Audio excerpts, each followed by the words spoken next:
As we travel through this sermon series, we have encountered different characters of the Bible where questions are at the center of the story. And if you follow along with the daily devotional, I think there's still some available on that back table.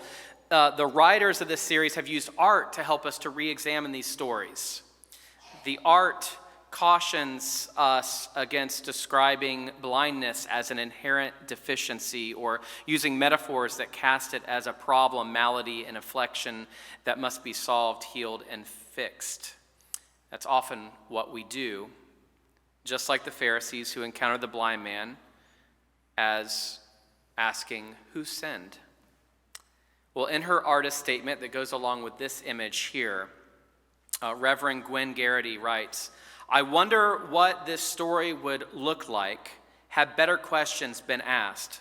What if his neighbors had instead asked the blind man, 'How do you feel?' What if the man had asked the crowd, 'What are you afraid of?' What if the Pharisees had asked one another, 'What if it's time to change?'" In his commentary, Reverend Reyes Chow asserts, rather than ask, "How can we heal and help?" they ask, "Whose fault is it?" Reimagine, he says, how this story could have gone had different questions been asked with gentle curiosity and compassion leading the way. What are the better questions each person could have asked in this story? Well, let's spend the rest of this time in this sermon centering the man blind since birth. Since his parents have told us all, he is old enough to speak for himself. We don't have to speak about him or around him. Let's listen to this story from his perspective.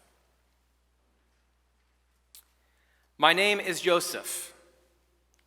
I was born blind, and I have never known another way of being. For as long as I can remember, I have had to navigate this world without sight. It's not always easy, but it's also not as limiting as people might think. Growing up, I was used to people treating me differently because of my blindness. They would talk loudly or slowly, assuming that I couldn't understand them. They would pat me on the head as if I was a child. They would offer to do things for me, even when I didn't need or want their help. But despite all of this, I never felt like I was less than anyone else. In fact, I often felt like I had a unique perspective on the world. I could hear things that others couldn't. I could feel things in a way that others could not. My blindness for me was not a limitation, but an ability. What if being blind was considered normal and sight was treated as the disability? This was my reality, the world from my unique perspective. One day, as I was sitting by the side of the road begging, I heard a commotion. People were talking excitedly, and I could hear the sound of footsteps getting closer. Suddenly, someone stopped in front of me, and I felt a hand on my shoulder. "Rabbi," someone said, "who sinned, this man or his parents, that he was born blind?" I was used to people asking this question. They assumed that my blindness was a punishment for something, that I or my parents had done something wrong, but I had never heard anyone ask it of a rabbi before. "Neither this man nor his parents sinned," the rabbi said, "but this happened so that the works of God might be displayed in him." I didn't understand what he meant by this. Was he saying that I was born blind so that God could use me for something? Was he saying that my blindness was somehow a blessing in disguise? I had never thought of it that way before. I don't believe God does bad things to people to make a point, but perhaps he meant giving me my unique abilities. God had something to teach the world through me, even to the religious teachers themselves. Then the rabbi did something that I had never experienced before.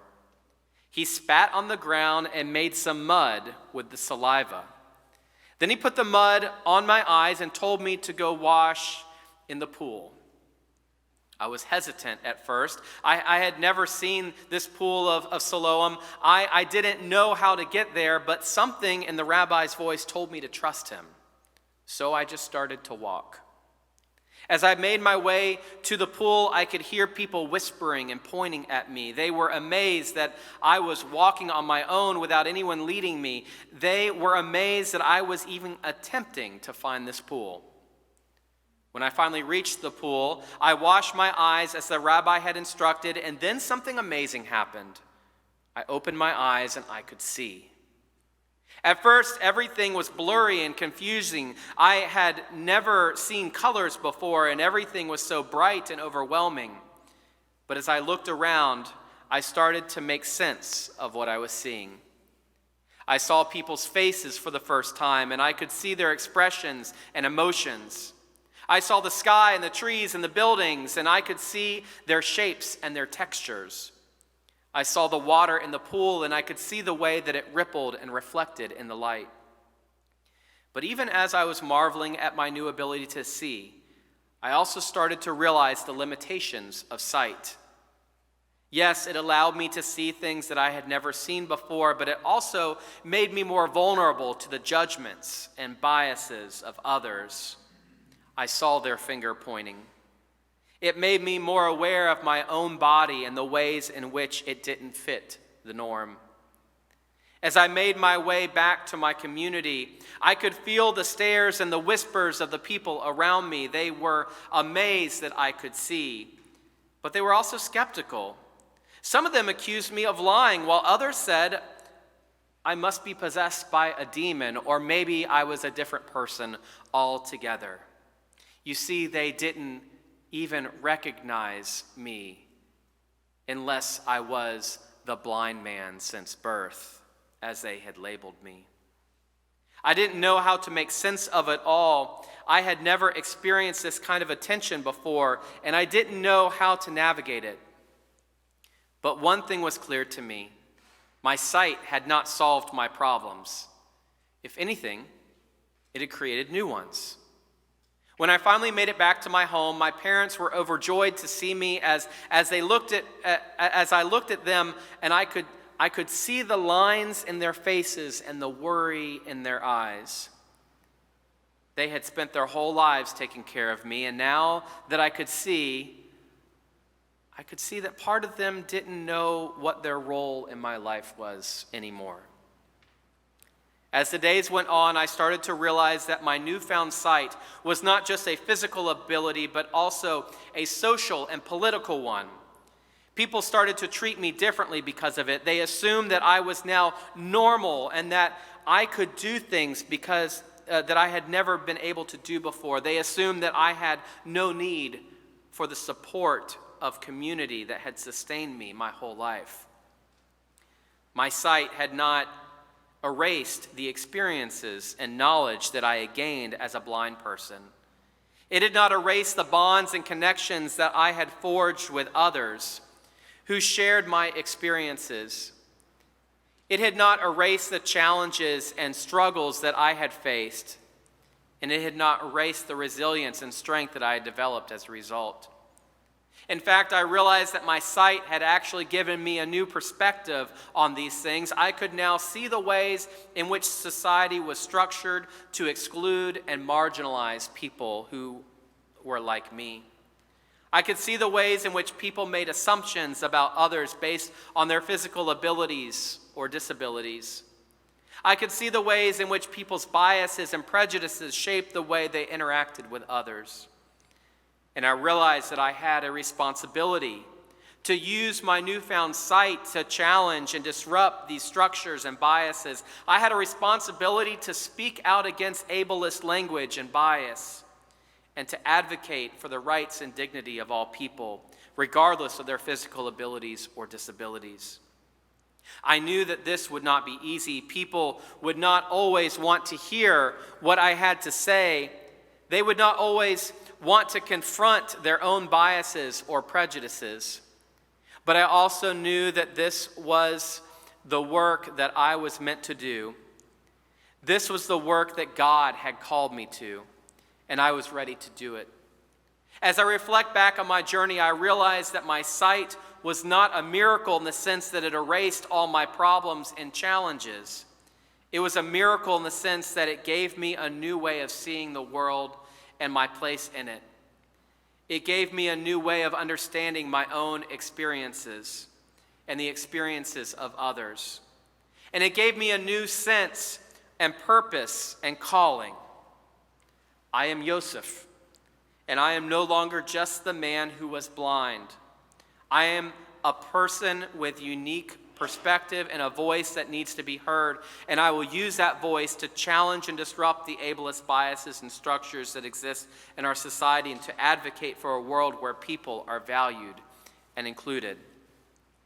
My story in the Bible tells you right at the very beginning, Jesus saw me, and no one else in the world seemed to see me like Jesus saw me.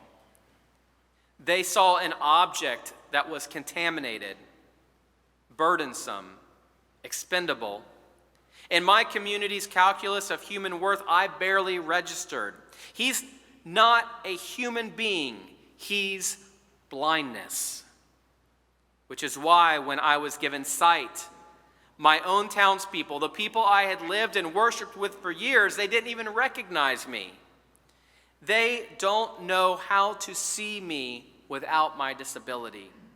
To do so would be to recognize a common humanity, a bond, a kinship, and that would be intolerable.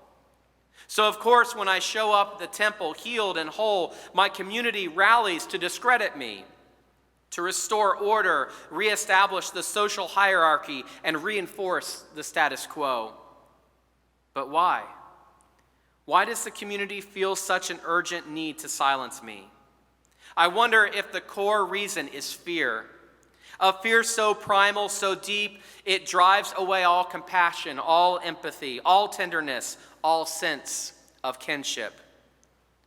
Not only does the community's legalistic approach to faith prevent them from seeing me, it also prevents them from seeing God's love and power at work in their midst.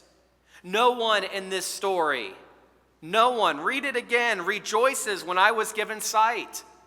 No one, not even my parents. No one expresses joy or wonder or gratitude or awe. No one says, I am so happy for you, or asks, what is it like to see for the first time? Does the sunlight hurt your eyes? Or to ask me, what are you excited to look at first? Instead, the community responds with contempt.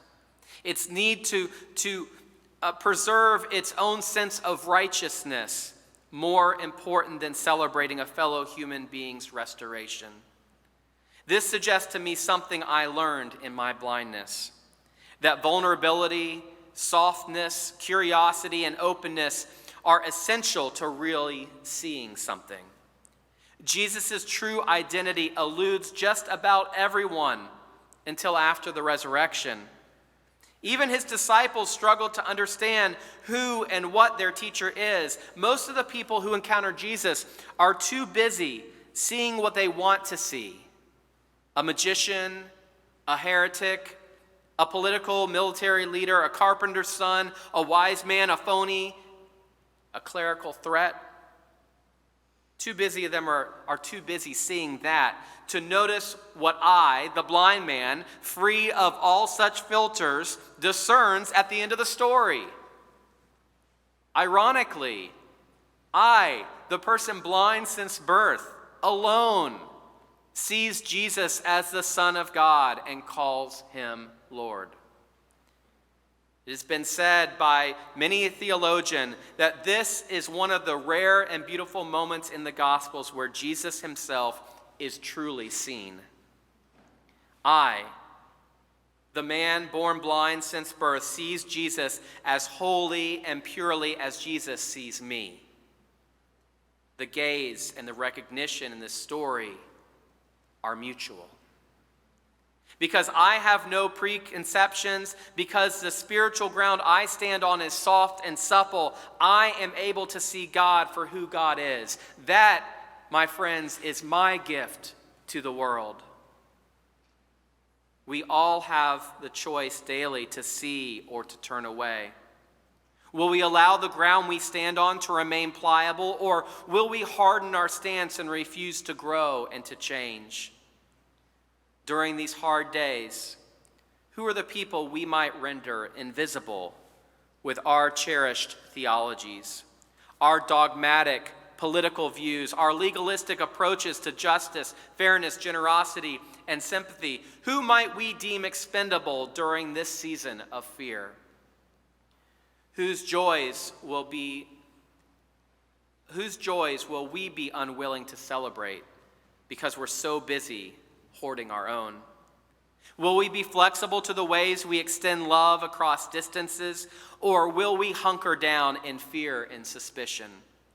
Will we dare to be the church in new ways, or will we forget that we are one body, connected and interdependent, incomplete without each other? Will we have eyes to see God in our neighbors, regardless of whether they are sick or healthy, insured or uninsured, citizen or foreigner, protected or vulnerable? Will we be brave enough to look at our own vulnerability, our own mortality in the eye, and trust that God is with us even in the valley of the shadow of death? Or will we yield to cynicism, panic, and despair? During this Lenten season, may we too confess our blindness and receive sight. May we also praise the one who kneels in the dirt and gets his hands dirty in order to heal us. May we also soften and prepare the ground that we stand on, so that when new life appears in whatever surprising guise God chooses, we will embrace, cherish, celebrate, and share the good news too. My name is Joseph. May you learn to see as Jesus taught me to see. Amen.